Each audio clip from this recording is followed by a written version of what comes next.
Good afternoon, welcome to Vanik-Ias. We'll discuss current affairs of 28th February. First, we'll discuss about the topic is subject is internal security, and that is border infrastructure and management. Why border infrastructure is management is essential? Because India is vulnerable to various problems across its borders. If you consider the China, then there is threat from China's aggression. If you consider Pakistan, it is the border with Pakistan is the most, it is the greatest threat, right? Because we see infiltration from Pakistan, and there is drug trafficking, there is arms trafficking, there are terrorists that are coming from through Pakistan borders.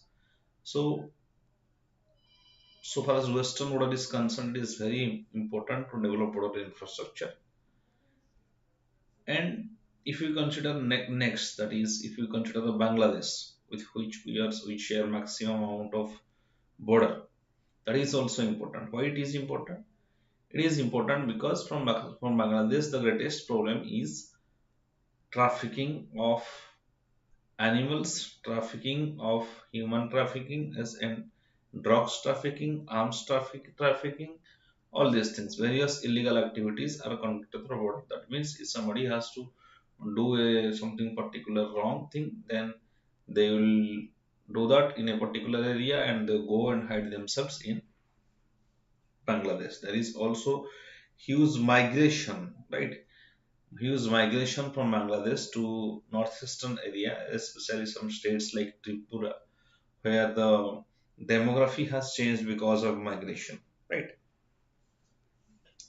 So there are various issues that are associated, and one of the major part of our security system. If you consider internal security, then one of the major part is that we have to secure our borders, right? Another thing is that why you need border infrastructure. Suppose in case of war happens, then you need the transportation of various goods. You need to transportation of various goods or your um, arms and suppose tanks, all these things.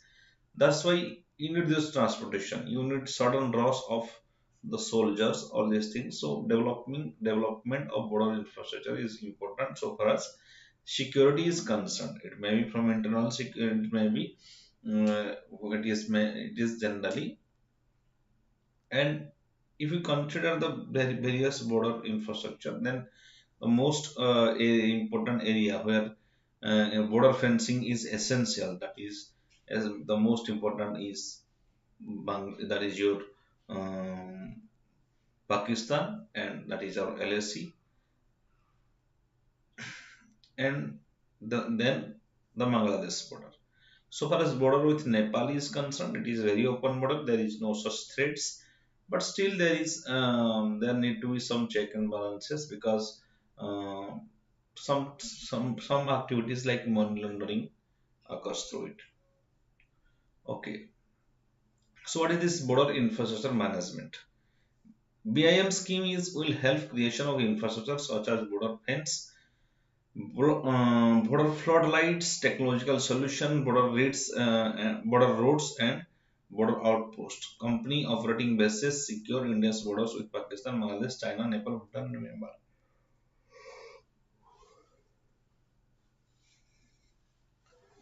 So this is border. This is basically border fencing. Next, it will strengthen border infrastructure for improving border management. Policing, right? Policing means every time there is we need patrol, right? Policing patrol so that no persons enter the country illegally. India's border with Pakistan.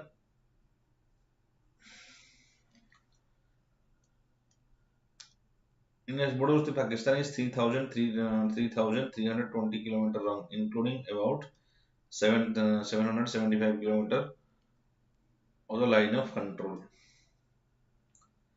Then the length of the border is 4,096 kilometers with Bangladesh, which is the highest, right? Remember, this is the highest, this is prelim fact. And 3,488 kilometers with China, 1,750 kilometers from with Nepal, and 699 with Bhutan and Myanmar. With Myanmar, it is 1,643 kilometers with Myanmar, right?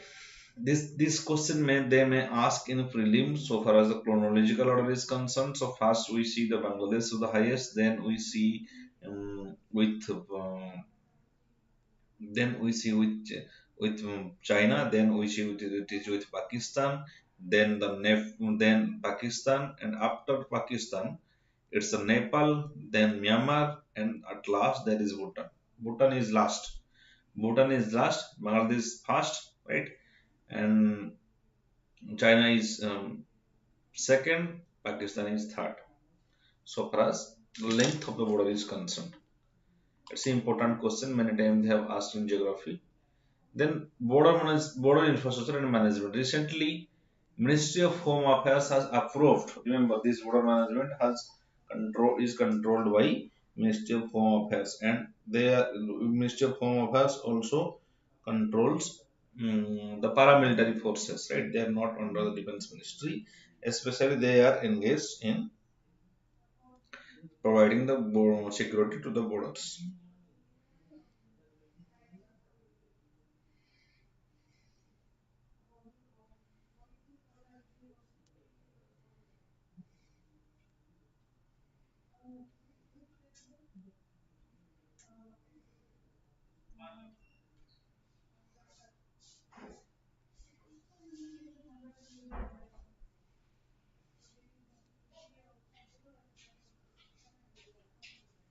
Right.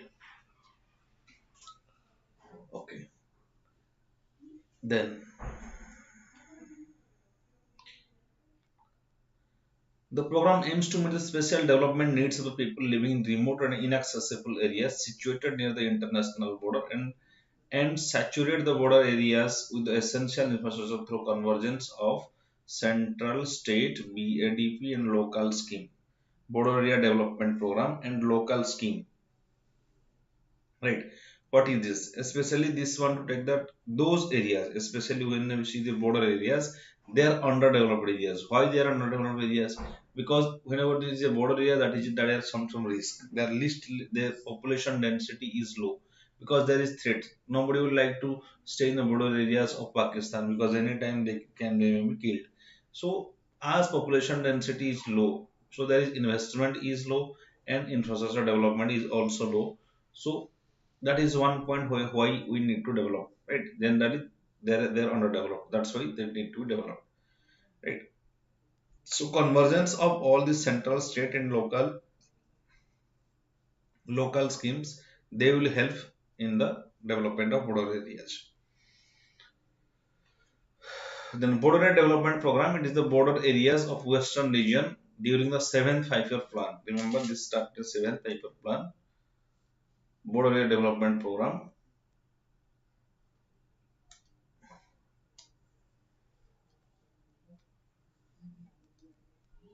for ensuring balanced development of border areas through development of infrastructure and promotion of a sense of security. Balanced development of infrastructure.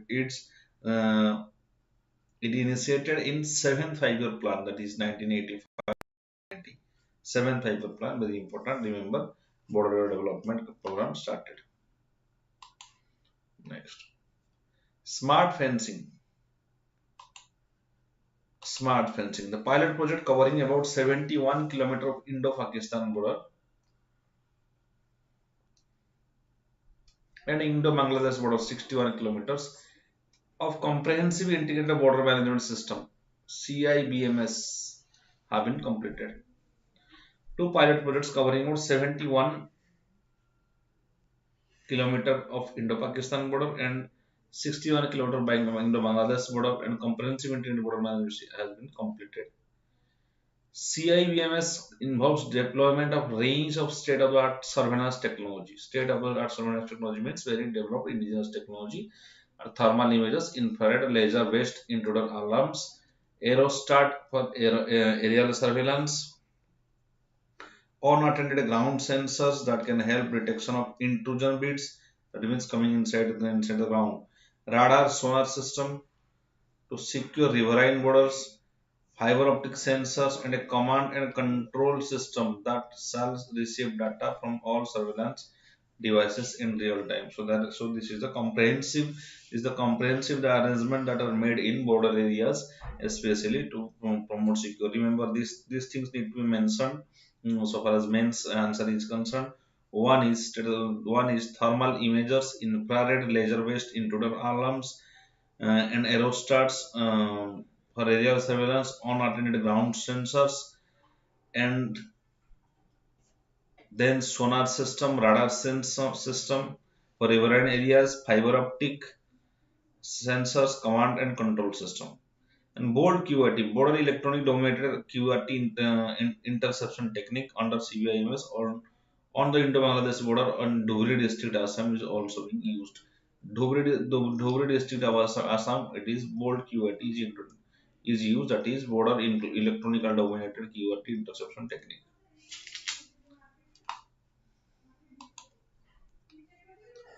Then border road organization founded in 1960.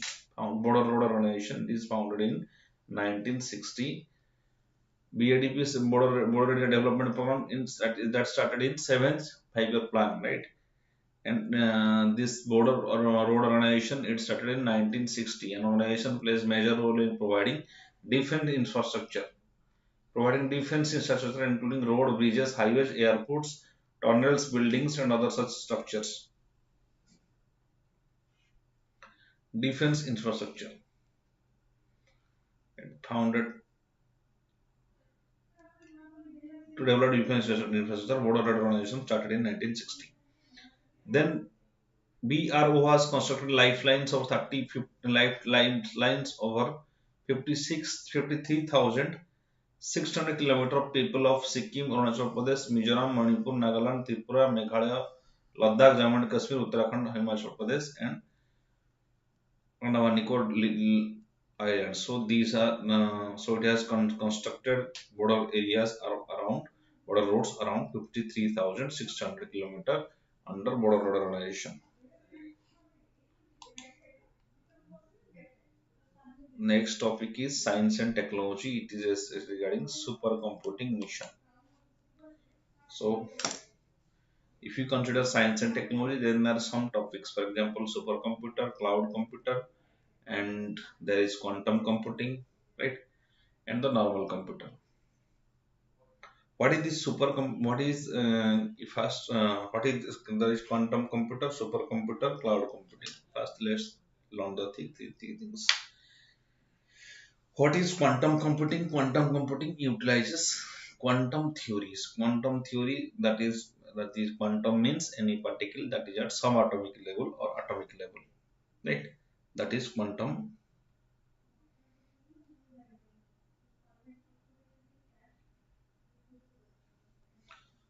That is subatomic level, right? That is quantum computing, and that quantum computer is million times powerful than supercomputer at present. Remember, quantum computer is being developed. After quantum computer, then we'll study details about supercomputer and what is cloud computing. Cloud computing means you have to store your data and information in internet, right? You will store some applications also in internet. For example, Gmail, right? Gmail, you are storing your huge amount of data inside internet. That is not limited to a particular personal computer or your mobile. Anywhere you can open the Gmail. That is cloud computing. It is stored in a cloud. Then supercomputer. Then normal computer, whatever we are using, that is normal computer. Then supercomputer are not made for general purposes or for common people. They are made for specific purposes. What are those specific purposes? For example, the in the meteorological department IMD. They need to analyze the they need to analyze the climate data of 50 years, for example. You cannot predict the climate just by studying the climate of 1 and 2 years. You have to analyze it for 50 years, right? Next.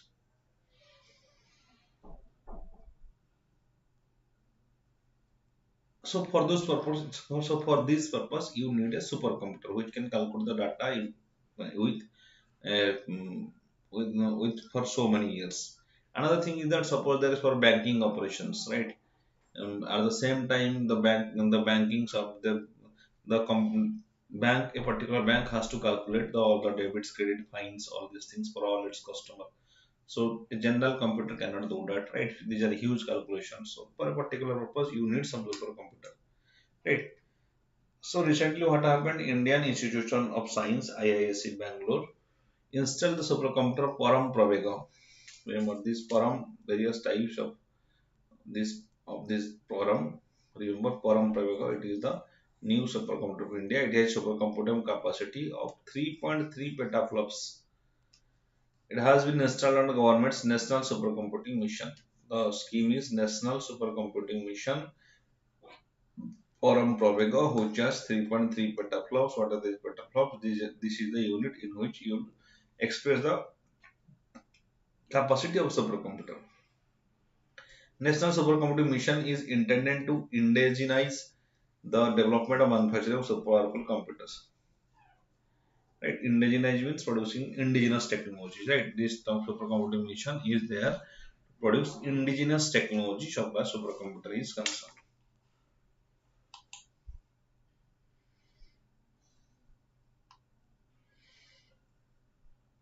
Then what is a supercomputer? A supercomputer is a computer that performs at or near the currently highest operational rate of computers.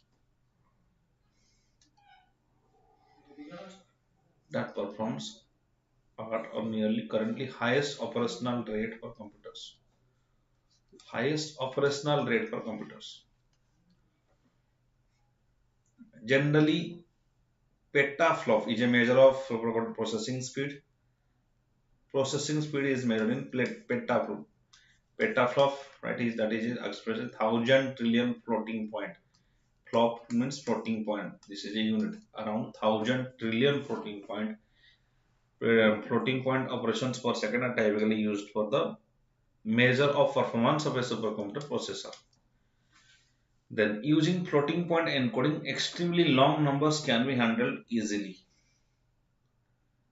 Floating point encoding, remember this floating point encoding, extremely long numbers can be handled relatively easily. Supercomputers are primarily designed to use in enterprises organization. I have said banking system, it's enterprise or organization that require massive computing power. For example, weather forecasting, scientific research, intelligence gathering, analysis, data mining, etc. Data mining means analyzing a huge setup of data, right? Intelligence gathering.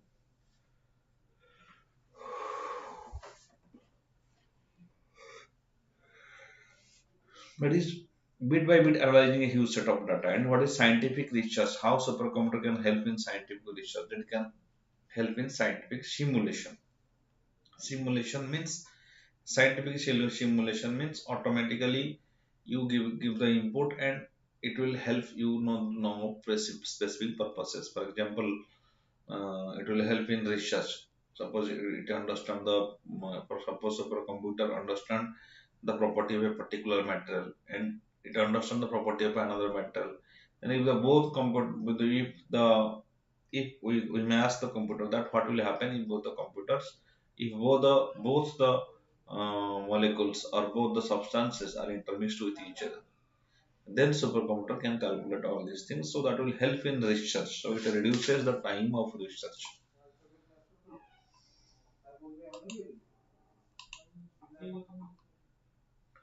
Globally, China has maximum number of supercomputers and maintains top position in the world, followed by US, Japan, France, Germany, Netherlands, Ireland, and United Kingdom. So India do not have serial here. China, US, Japan, France, Germany, Netherlands, Ireland, United Kingdom, all the dominate software supercomputer is concerned. In India's fast supercomputer was Param 8000. It was the fast supercomputer Param 8000. Param Sivai, then Param Sivai, was the fast supercomputer assembled indigenously.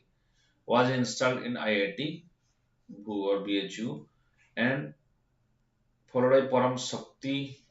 These are Param variants.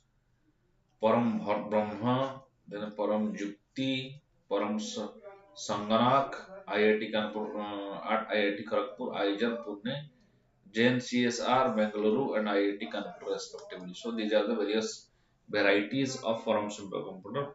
Param 8000 was the first supercomputer, and Param CY was first assembled indigenously. Then Param Shakti, Param Brahma, Param Yukti, Param Sanganak. Then in 2020, from Siddhi High Performance Computing Artificial Intelligence Supercomputer achieved global ranking of 62nd in top 500 most powerful. Param Siddhi. It's a global rank of 62nd in top 500 most powerful supercomputer systems in the world. Param Siddhi.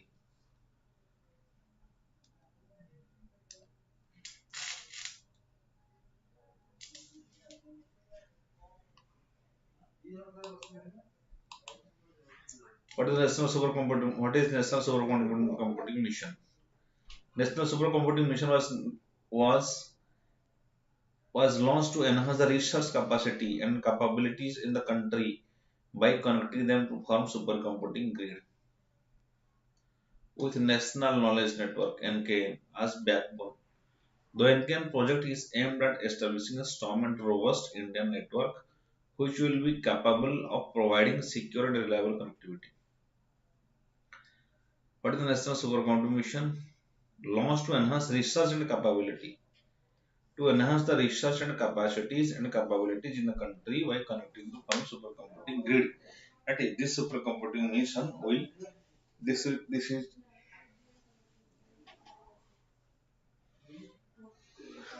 this envisages production of huge amount of new national supercomputing mission. This envisages production of huge amount the production of the various parts of supercomputer or development of various type of supercomputing grid. That means very so many numbers of supercomputer need to be created. That is the objective of national supercomputing mission. It supports government's vision of digital India and Make in India initiative. Right, the parts need to be made indigenously. That's why it will support the Make in India initiative and digital India. It supports the vision of digital India. Right, digital India, that is a application that promotes application of computer technology or information technology. So this will give the boost. The mission is being jointly steered by the Department of Science and Technology and Ministry of Electronics and Information Ministry of Electronics and Information Technology (MeitY). It implemented by the Center for Development of Advanced Computing, Pune and IISc Bangalore. It implemented by the Center for Development of Advanced Computing. Right. See who is implementing this? Who is implementing the National Supercomputing Mission? It is implemented by Department of Science and Technology, Ministry of Electronics and Information Technology, implemented by the Center for Development of Advanced Computing (CDAC). So these are the three organizations that help in the implementation of National Supercomputing Mission. Then the mission was planned in three phases. What are the three phases of the mission? Looking and assembling computers of various parts here to be developed indigenously. Second is looking at the manufacturing of certain components within the country. Within the country, right? Within the country some parts need to be constructed that will so that indigenous companies will need to develop. Then phase 3,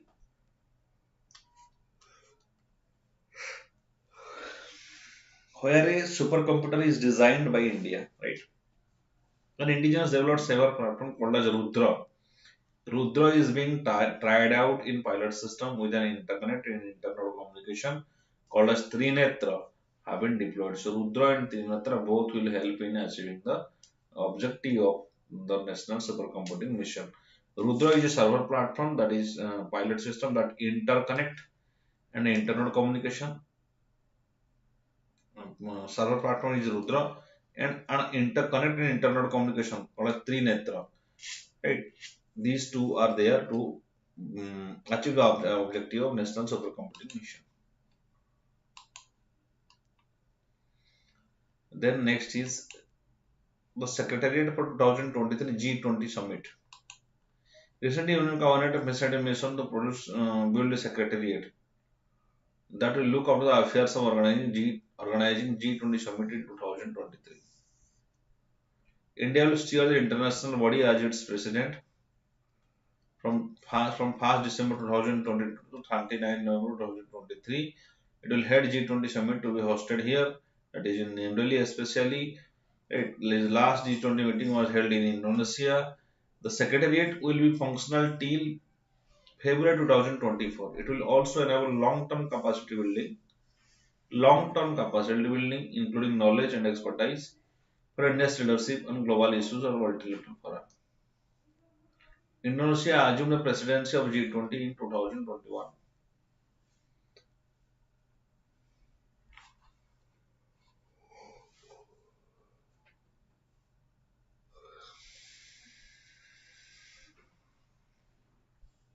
So India will establish a secretariat for G20 summit that is getting going to be held in 2023 in New Delhi. Right, last presidency was done by Indonesia, and this secretary functional up to 2024 February. Right, next. What is G20? It's an informal group of 19 countries and EU representatives of IMF and World Bank. Right. So IMF and World Bank, they are representatives of so members from World Bank and IMF are representatives of the G20 group. It do not have a permanent secretariat or headquarters. Remember, G20 do not have any permanent secretariat or headquarter. Hala. The member comprises of a mix of world's largest advanced and emerging economies, not like Pakistan. Right? It's like advanced and emergence economy.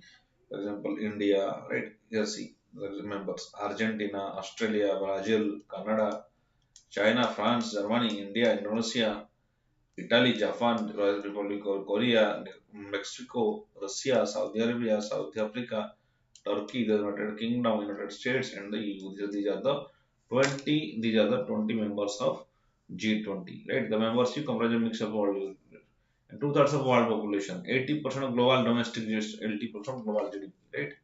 It has a share of 80% of global GDP, 75% of global trade. So it is one of the biggest economic organization that the world has. And each G20 country is represented by its Sherpa, who plans, guides, and implements its event on behalf of the leader of their respective country. Current Commerce and Industry Minister is the current G20 Sherpa of India. Remember, current and industry minister is the current G20 Sherpa of India, and according to its Sherpa will plan and guide and implement the G20 country.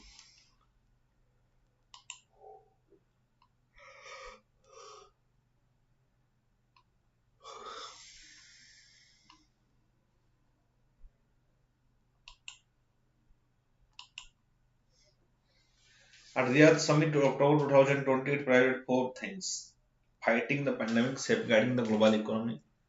So these are the four major issues. Obviously, fighting the pandemic because of the pandemic. Then safeguarding major global economy because of pandemic the whole world economy has gone into recession. Then addressing international trade disruption and enhancing global cooperation. Addressing international trade disruption, addressing international trade disruption and enhancement of global cooperation. By the time COVID-19 struck, G20 wandered off from the original mission and G20 lost its focus. G20 reinvented itself by widening the agenda, including issues such as climate change. G20 had addressed was talking the issue of climate change, jobs, social security issues, inequality, agriculture, migration, corruption, terror financing, drug trafficking, food security, nutrition, disruptive technology, and meeting the sustainable development goals.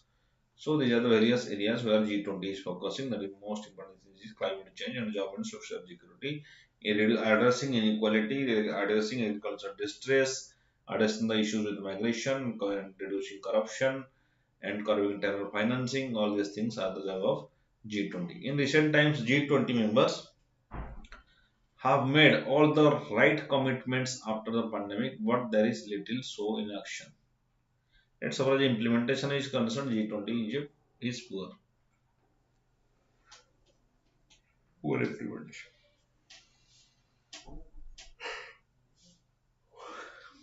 The Italian presidency of 2021 had focused on three broad interconnected pillars of action, that is people, planet, and prosperity. People, planet, and prosperity. Right? Three pillars of sustainable development, that is people, planet, and prosperity. That means we have to grow, we have to reduce our poverty. Right? Prosperity means we have to reduce our poverty and we must be rich. Another thing is that the planet, we have to along with development, along with being rich, we have to secure the planet, right? Then people. There should be people to people contact and less conflict among the nations and individuals based on different type of, for example, based on.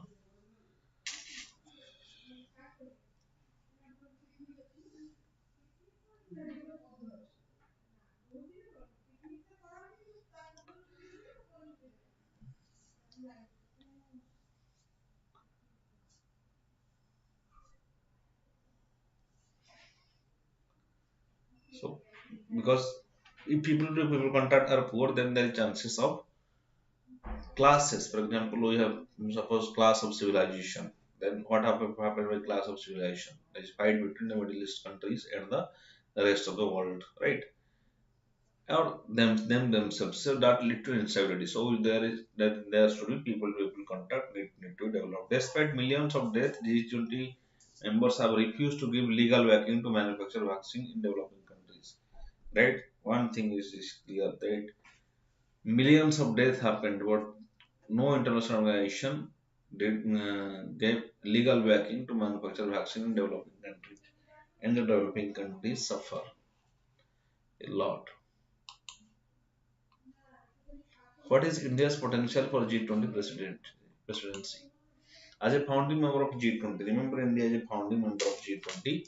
India has used the platform to raise issues of vital importance and those that impact the most vulnerable around the world.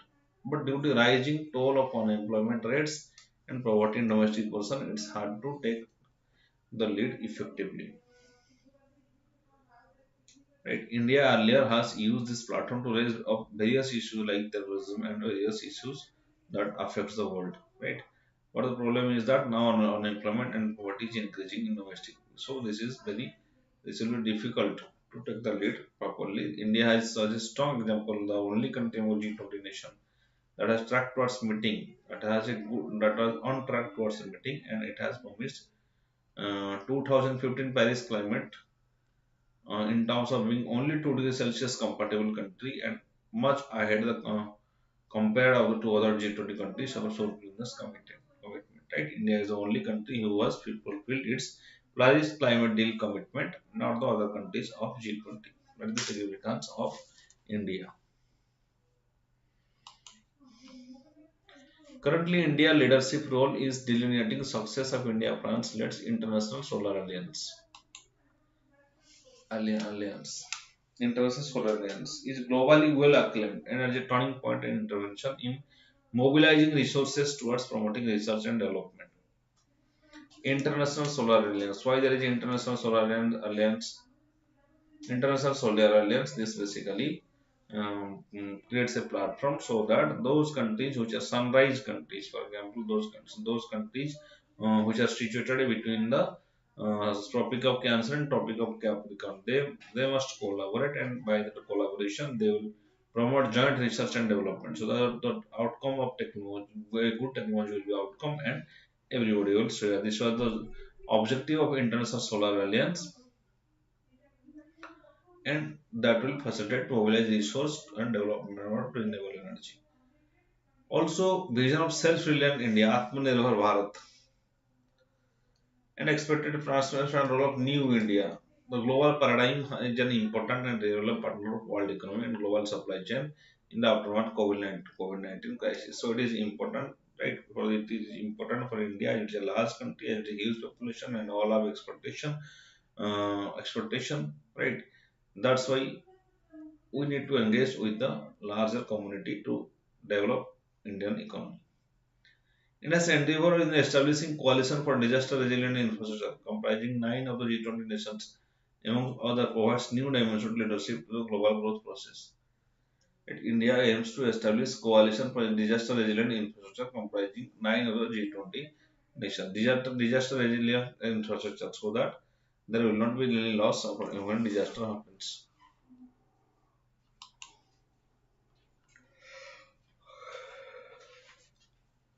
Then way forward. G20 leaders G20 needs leaders with impeccable global credentials.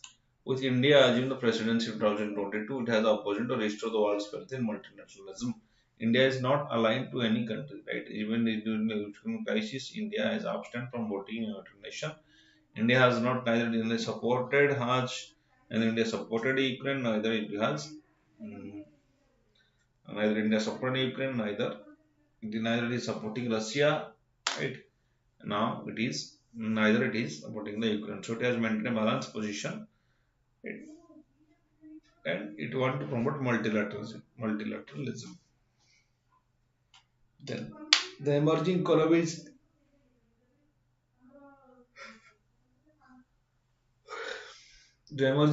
along with US must take equitable vaccine rollout and patent over the number of one priority for G20.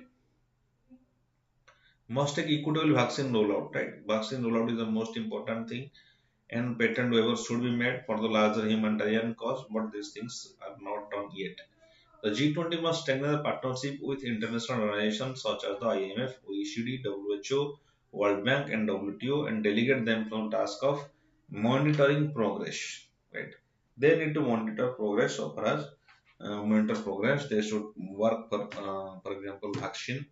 Uh, they should work for vaccine distribution or the patent distribution to the developing countries.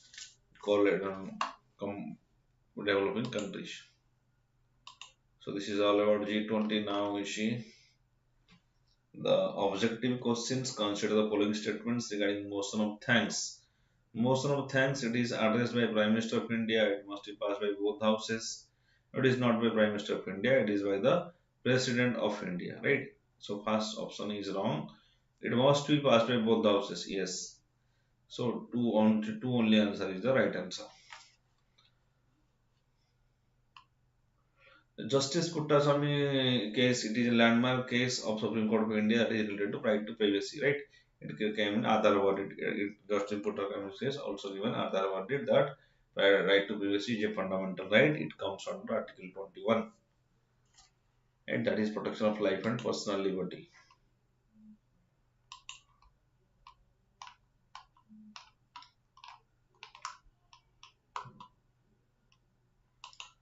The electoral bonds are interest-free bearer instruments used to donate money anonymous to political parties. Yes, they are interest-free bearer instruments or electoral bonds. They are available for the purpose of 10 days in the beginning of a quarter, beginning of every quarter. Acha. Purchase for 10 days at the beginning of every quarter. The bond is issued in the multiples of 500 and 10, 1000. No, they are not issued in the multiple of 5000. 500, it's 1000 or 10,000 or 1 lakh. Similarly, so three option is wrong. As three option is wrong, so 1 and 2 also are right. So 1 and 2 only are the right is the right answer. Now consider the following statements about Indus Water Treaty. Indus Water Treaty signed between Nehru and Ayub Khan in that is in Karachi, and that mandates that CJI, that is Chenab, Jhelum, and Indus, that will go to Pakistan. Rabi Vyas Satlas, RVS will be in the share of India. It was a water distribution between India and China. No, it is not China, it is Pakistan. So one option is wrong. So only two or more, only two only. Or it is it was signed in Delhi, not it in Delhi. It was signed in Karachi. So second option is also wrong. So all both options are wrong. So D is the Right answer. D is right answer. Neither options are right. It is signed in Karachi in 1960. It is signed to share the water between the west flowing rivers. Right. Three of the water, for example, Chenab, Jhelum, and Indus, they will be right. These water need to share with the Pakistan. And Ravi Vyas Satluj, this water need to share with India. And from CGI, India can use 20% of the water that is for hydro project, hydroelectricity projects. Next,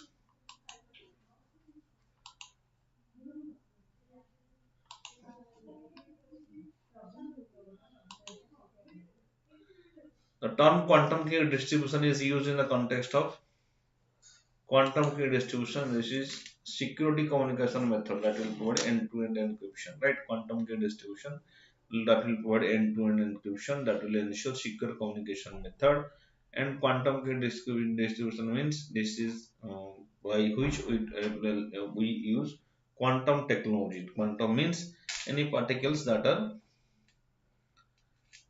at subatomic or atomic particles. We can call them as quantum particles. So secure communication method is ensured by quantum key distribution.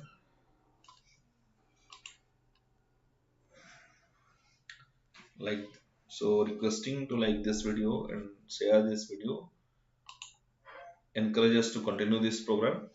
Thank you.